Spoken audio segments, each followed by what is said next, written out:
កងកងស្ថិតក្នុងចិត្តខ្ញុំជាឋានសួគ៌សុខភិរមសាងសានសុខុមដែលខ្ញុំស្នេហាទេសភាពទាំងឡាយផ្សព្វផ្សាយគុណធាគឺជាគ្រឿងអលង្ការមករចនាសម្រស់កោះកងស្រមៃដូចស្ថិតនាឋានកែណោនារីភូមិឋា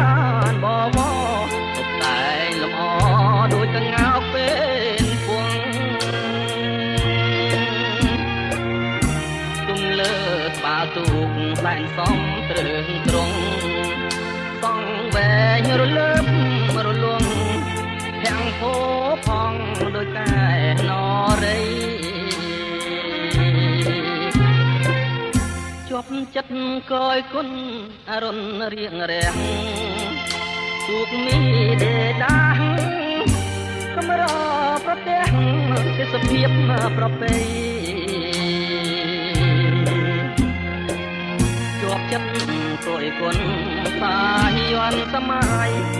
រលករលេងចាំងរស្មីដូចពេញឆ្នៃរញ្ចនា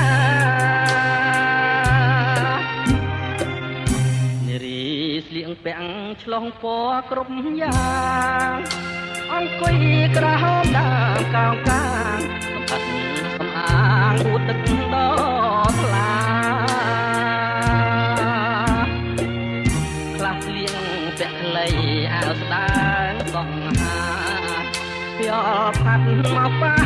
កាយាគប់នេត្រាបុប្ផាកងកង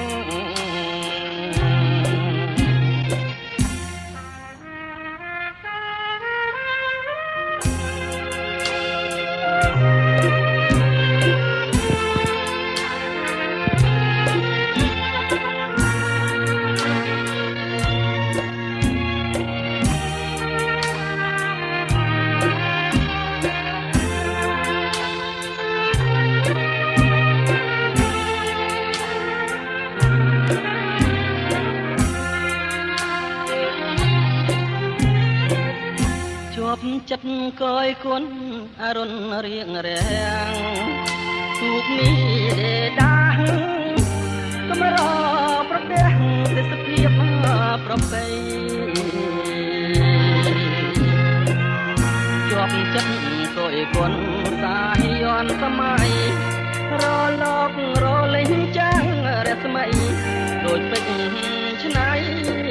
រញ្ចនា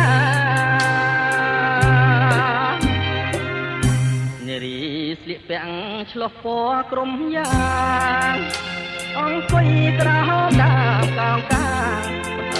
សម្អាងអួតទឹកដ៏ថ្លាខ្លះស្លៀងពាក់ខ្លីអាវស្ដើងសង្ហាភ័យផាត់មកប៉ះកាយាគប់នេត្រា